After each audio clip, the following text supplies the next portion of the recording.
sélection, je vais modifier cette page d'accueil. Tout d'abord, je vais cliquer sur cette icône-ci, gris.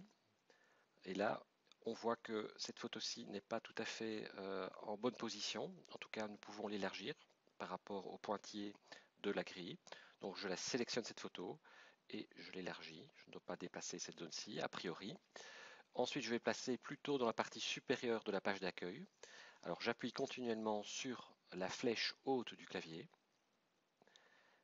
et je vais la caler sur la partie supérieure de la grille, plus ou moins, c'est un tout petit peu en dessous. Je vais évidemment replacer le fond sonore derrière cette photo. Ensuite, je vais insérer deux images supplémentaires avec un arrière-plan invisible. Donc pour éventuellement trouver une image avec arrière-plan invisible, je vous conseille donc d'aller sur Internet, de taper le nom de votre sujet et de taper également le format PNG comme ceci. Donc j'ai tapé Pekers PNG et là vous avez de bonnes chances de trouver des photos avec arrière-plan transparent. Donc j'ai sélectionné cette photo-ci et cette illustration-ci. Donc j'ai déjà téléchargé, donc je peux déjà aller directement sur mon site, insérer les deux photos en question. Donc je clique sur Ajouter, Image, Image sans cadre, Changer image.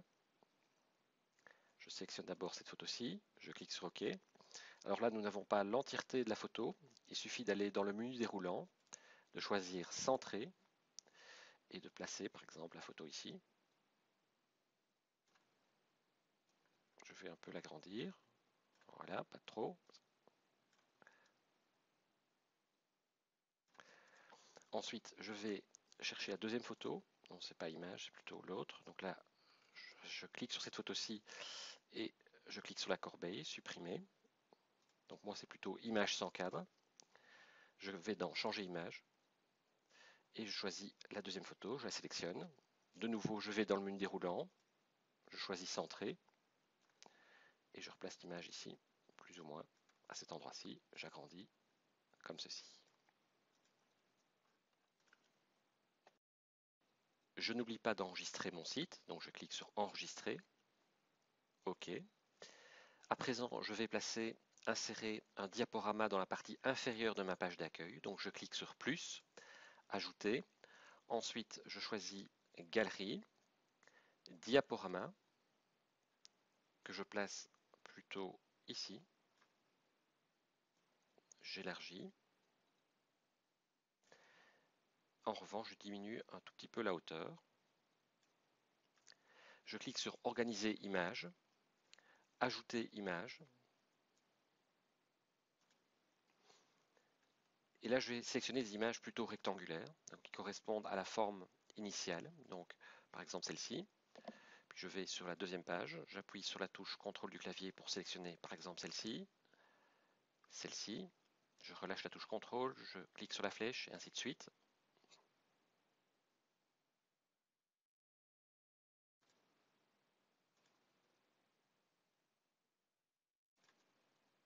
Et je clique sur OK. Alors j'aimerais que cette image, qui est pour l'instant en dernière position, apparaisse en première position sur mon site. Eh bien là c'est un peu fastidieux, mais là je suis obligé de cliquer sur cette flèche pour faire remonter cette image en première position. Voilà qui est fait.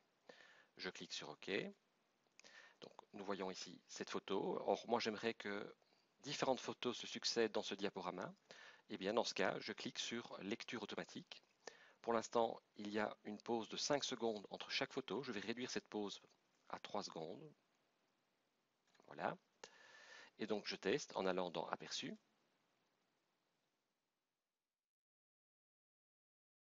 Voilà.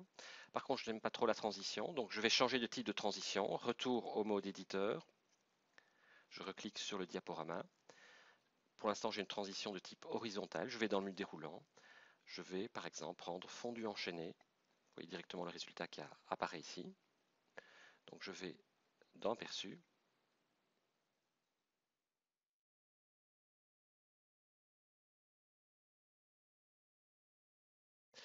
Je retourne au mode éditeur et j'enregistre à nouveau mon site.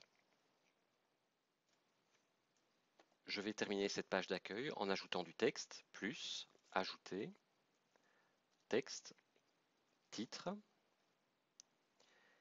Et là, je vais taper par exemple Next Game.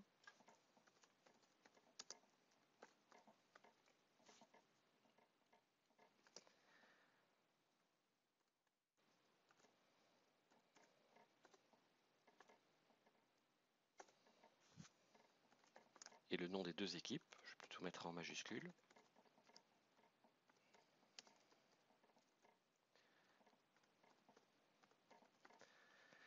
Alors je vais réduire mon rectangle.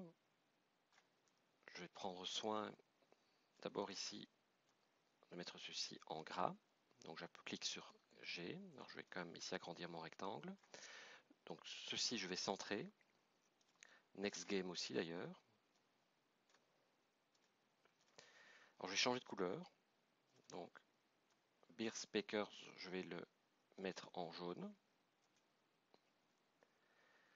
Alors titre M c'est bon, je vais essayer titre L, ce sera peut-être trop gros. Oui, ce sera trop gros à mon avis, donc je préfère ici prendre titre M. Donc bien en gras. Apparemment le jaune a disparu, donc je suis obligé ici de le remettre en jaune. Voilà. Je vais mettre ceci dans une couleur peut-être un peu plus claire. Carrément en blanc peut-être. Oui, je vais laisser en blanc. Je vais le positionner ici. Je vais remonter ceci.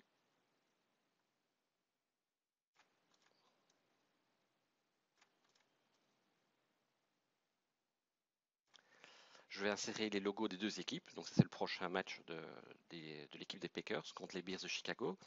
Donc je clique sur plus, ajouter, image, image sans cadre, changer d'image. Et là je vais prendre les deux casques. Donc là apparemment on n'accepte pas la sélection multiple, donc je suis obligé de prendre le premier casque, ok. De nouveau, je vais dans centrer, je réduis la taille.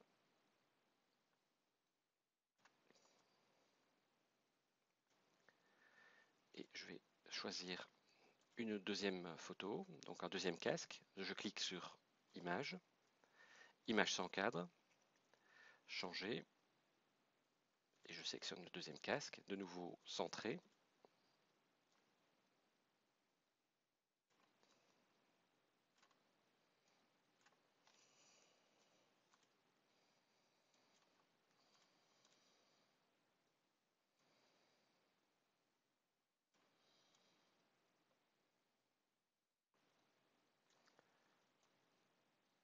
Je vais plutôt faire l'inverse.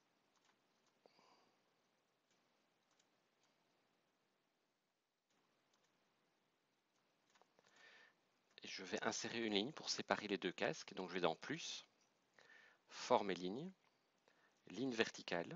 Vous avez la ligne qui apparaît ici. Je vais dans changer style. Je change de style, je prends le style de ligne 2, modifier style. Et là, je vais choisir une couleur jaune également. Et je vais diminuer sa taille.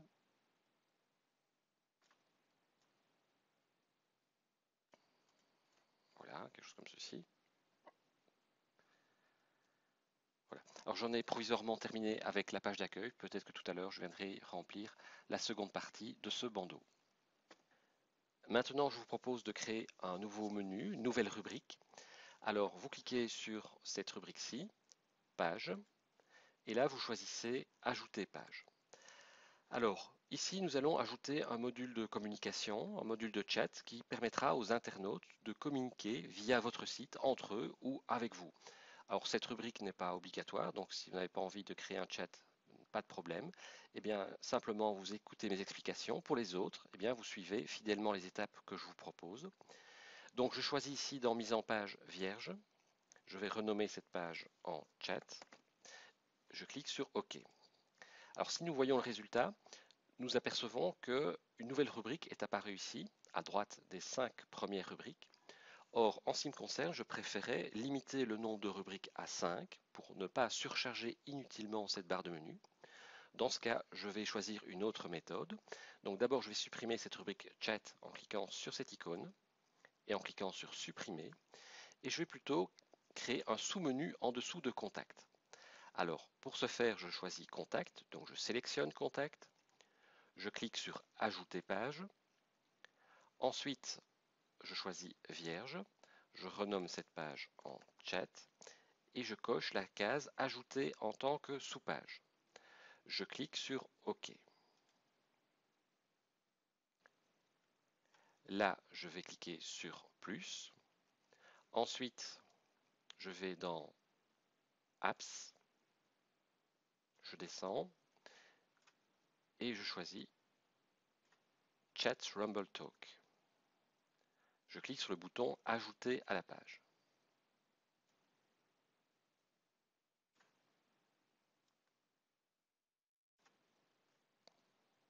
Vous pouvez également paramétrer ce module de chat en cliquant sur Paramètres de l'app. Et là, vous avez différents skins, donc autrement dit différentes apparences. Donc, il suffit simplement de passer d'une apparence à l'autre. Donc, par exemple, moi, je vais choisir ici le jaune. Je clique 2 fois dessus. Et donc, j'aurai ici l'apparence qui va changer. Bon, c'est un détail dans ce cas-ci. Alors, je vous mets tout de même en garde sur ce module de chat. Vous êtes, en tant que responsable du site, tenu un rôle de modérateur. Cela signifie que si, par exemple, des échanges, des insultes devaient avoir lieu, vous êtes tenu de les supprimer. Si tel n'était pas le cas, vous pourriez être tenu responsable des propos qui sont tenus sur ce module de chat ou de manière générale sur votre site internet. Et comme vous êtes mineur, ce sont vos parents qui pourraient avoir des problèmes. Donc vraiment, j'attire votre attention sur votre extrême vigilance par rapport à ce type de module de communication. Alors, cela étant dit, je vais maintenant passer à autre chose. Et donc, j'aimerais également insérer un fichier sonore qui ne soit pas nécessairement issu de l'audio SoundCloud. Alors, depuis quelques semaines, Wix permet de charger ses propres musiques MP3. Alors, je vais par exemple, ici dans le cadre de cet exemple, simplement insérer un fichier sonore sur cette rubrique chat. Donc, vous cliquez dans Média, donc je vais cliquer sur la croix ici, donc vous allez dans Ajouter, ensuite vous allez dans Média, ensuite au lieu d'aller dans Audio SoundCloud comme précédemment, vous pouvez cliquer sur Audio Player, et là vous avez ici un petit carré avec le symbole Play, je par exemple le dépose ici, je clique une fois dessus, et je vais dans Changer de musique. Je clique sur télécharger et là vous pouvez télécharger vos morceaux qui se trouvent par exemple sur vos lecteurs MP3 ou sur votre ordinateur. Donc moi je vais aller dans musique. Alors j'attire votre attention également sur le fait que pour l'instant les fichiers sont limités à 5 mégas. Donc comment savoir si votre fichier n'excède pas 5 mégas? Eh bien vous faites chaque fois un clic droit. Donc par exemple ici je fais un clic droit ici et je vais dans propriétés et là je vois que mon fichier fait 2 mégas 22. Donc là c'est bon, c'est en dessous de 5 mégas, donc Wix va l'accepter. Je clique sur OK et je clique sur ouvrir. Alors là ça va prendre un certain temps, tout dépend de la lenteur de votre connexion Internet. Et puis lorsque votre morceau est téléchargé, eh bien il suffit simplement de cliquer 2 fois dessus pour que ce morceau se lance sur votre site Internet. Et vous pouvez aller vérifier s'il fonctionne correctement en allant dans le module Aperçu. Bien évidemment, je peux modifier les paramètres de ce lecteur audio. Je clique sur ce lecteur, je choisis Paramètres. Je peux jouer le morceau en boucle en cochant la case boucle. Je peux également diminuer ou augmenter le volume sonore de cette musique. Je ferme cette fenêtre.